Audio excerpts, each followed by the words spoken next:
खुदावंद यीशु मसीह के नहायत कदूस जलाली और पुरफज़ल नाम में आपकी सलामती हो। आज हम बात करेंगे खुदावंद यीशु मसीह के उन 7 सलीबी कलमात में से चौथे कलमे पर, जो इंतहाई गहरा कलमा है और जिसमें इंसान की निजात के लिए अमीक सच्चाइयाँ छुपी हुई हैं। और उलमा का कहना है, अगर इस पूरी दुनिया के पानी को स्याही बना लिया जाए और उससे यीशु मसीह के इस चौथे कलमे की गहराई और सच्चाइयों को बयान करना शुरू करें तो ये स्याही ख़त्म हो जाएगी, लेकिन यीशु मसीह का ये कलमा और इसके अंदर जो सच्चाइयाँ छुपी हुई हैं वो कभी ख़त्म नहीं होगी। तो आइए बाइबल मुक़द्दस में से अपनी हदायत और रहनुमाई के लिए इस कलमे को तलावत करते हैं। मत्ती की इंजील उसका 27वां बाब और 46वीं आयत में लिखा है, और तीसरे पहर के करीब यीशु ने बड़ी आवाज़ से चिल्ला कर कहा, एली एली लमा शबक्तनी, यानी ऐ मेरे खुदा तूने मुझे क्यों छोड़ दिया। अगर हम सैकोसबाह की बात करें इस आयत की, तो 45वीं आयत में लिखा हुआ है, दूसरे पहर से लेकर तीसरे पहर तक तमाम मुल्क में अंधेरा छाया रहा। ये जो पहर होता है उस वक़्त के दौर के लोगों के लिए सुबह 6 से लेकर 9 बजे का पहला पहर होता, और 9 बजे से लेकर 12 बजे का तक दूसरा पहर होता, और 12 बजे से 3 बजे का तीसरा पहर होता, और 3 बजे से 6 बजे का चौथा पहर होता। लेकिन यहाँ पर तीसरे पहर तक, दूसरे से तीसरे तक, यानी तीसरे पहर में अंधेरा छाया रहा पूरे मुल्क में। ये वो वक़्त था जब सूरज अपने आबोताब पर होता है, सूरज चमक रहा होता है। यहाँ पर अंधेरे का सवाल भी पैदा नहीं होता। लेकिन यहाँ पर लिखा हुआ है, अगर हम लुका की अंजील का मुतालिया करें तो वहाँ पर लिखा है कि सूरज की रोशनी जाती रही, यानी सूरज तारीक हो गया, अंधेरा हो गया, पूरे मुल्क में अंधेरा छाया हुआ था। और नीचे से यीशु मसीह ये कह रहे थे, एली एली लमा शबक्तनी। मरकज़ की अंजील में लिखा हुआ है, अलूही अलूही लमा शबक्तनी। ये जो हवाला लिखा हुआ ये अरामी ज़बान में लिखा हुआ है, और जो मत्ती की इंजील में लिखा है वो अब्रानी ज़बान में लिखा हुआ है। तो ये अल्फाज जो यीशु मसीह ने अपनी ज़ुबान से अदा किए, ऐ मेरे खुदा तूने मुझे क्यों छोड़ दिया, ये बहुत से लोगों के लिए अतराज़ का सबब भी बनते हैं। और यहाँ पर सवालिया नुक्ता भी नज़र आता है कि क्या वाकई मसीह को सलीब पर छोड़ दिया, क्या वाकई खुदा ने मसीह को सलीब पर रद्द कर दिया, क्या वाकई ही बाप बेटे से जुदा हो गया। तो इस बात को समझते हैं कि यीशु मसीह ने ये जुमला क्यों अपनी ज़ुबान से अदा किया, ऐ मेरे खुदा तूने मुझे क्यों छोड़ दिया। तो आइए बाइबल मुक़द्दस में से इस बात को समझने की कोशिश करते हैं।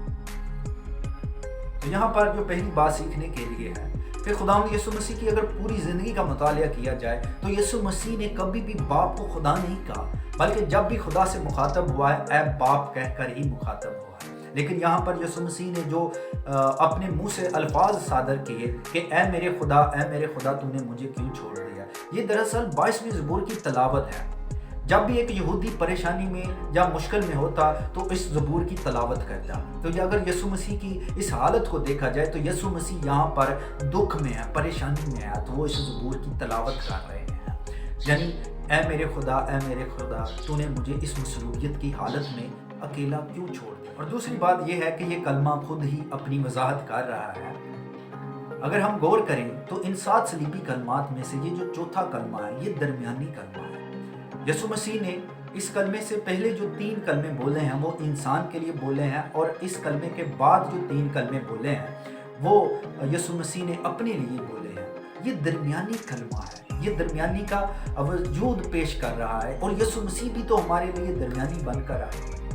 और यीशु मसीह दरमियानी क्यों बनकर आए? यसाया की किताब फरमाती है, वहाँ पर लिखा हुआ है कि इंसान की बदी के सबब से खुदा और इंसान के बीच में जुदाई आ गई। और मुक़द्दस पलूस रसूल फरमाते हैं कि यीशु मसीह ने हमारे और खुदा के बीच में जो दुश्मनी थी उसको मिटा दिया और हमें एक तन करके खुदा से बाप से मिला दिया। तो यीशु मसीह इसलिए हमारे दरमियान दरमियानी बन गए, हमारे बीच आकर खुदा और इंसान के बीच दरमियानी बन गए, क्योंकि हमारे और खुदा के बीच जो दुश्मनी थी उसको मिटा दिया, जो दिगना की दीवार थी उसको गिरा दिया और हमें पकीज़ा करके खुदा के हुज़ूर ले गया। ये इसलिए दरमियानी बना ताकि हमारी सुलह हो सके। और इस कलमे में जो तीसरी बात है वो ये है कि ये कलमा कफ़ारा भी कहलाता है। तो ये खुदावंद यीशु मसीह हमारे लिए कफारा भी दे रहे हैं। अहबार की किताब उसका 16वें बाब का जब हम मुतालिया करते हैं तो वहाँ पर खुदा के हजूर कफारा पेश करने का जो पैटर्न है वो हमें समझ में आता है। खुदा ने कहा कि तू मेरे हजूर 2 बरे लाना, एक जो मेरे लिए हो और वो खुदा की कुर्बानी का बरा कहलाता, और दूसरा जो होता अज़ाज़ील का बरा कहलाता। उसके ऊपर तमाम कौम के गुनाह जो हैं वो लाद दिए जाते और उसको बियाबान में छोड़ दिया जाता। यहाँ पर भी यीशु के साथ यही हो रहा है कि हमारे तमाम गुनाह जो हैं, हमारी तमाम बदियाँ जो हैं वो यीशु पर लाद दी गई हैं। और जब यीशु पर ये तमाम बदियाँ आ चुकी हैं तो इस खुदा ने इसको छोड़ दिया है। यहाँ पर खुदा इससे जुदा हो गया है। सबब क्या है? सबब ये है कि हमारी बदियाँ इसके ऊपर हैं, और यीशु मसीह ने फरमाया कि क्यों मुझे छोड़ा जा रहा है। तो ये जो क्यों है, ये सबब हमें बता रहा है कि सबब ये है कि तेरी बदियाँ, मेरी बदियाँ, हमारे गुनाह, हमारी लानतें जो हैं यीशु मसीह ने उठाई हुई हैं, और बाप ने उससे मुंह मोड़ लिया है, क्योंकि खुदा की आँख इतनी पाक है वो गुनाह को देख नहीं सकती। यहाँ पर खुदा ने उसको छोड़ दिया। तो मेरे मसीही अजीज बहन भाई, मैं आपसे यही कहना चाहूँगा कि इस कफारे की कदर करें जो मसीह ने हमारे लिए सलीब पर पेश किया, ताकि इसको अपनी ज़िंदगियों में लेकर यीशु मसीह को अपना निजात दहिंदा कबूल करके हमेशा की ज़िंदगी में दाखिल हो जाएं, और उस दुश्मनी को जो खुदा और इंसान के बीच में है इस कफारे के वसीला से वो मिटाई गई है, आएँ उसका फ़ायदा उठाएँ और हमेशा की ज़िंदगी में दाखिल हो जाएँ। और मैं आपसे यही कहना चाहूँगा, अगर आपको वीडियो अच्छी लगती है तो प्लीज़ दूसरों तक भी शेयर करें, ताकि आप भी इसके ज़रिए से हमारे साथ मिलकर खुदा के कलाम को फैलाने में मदद कर सकें। Thanks for watching this video. May God bless you.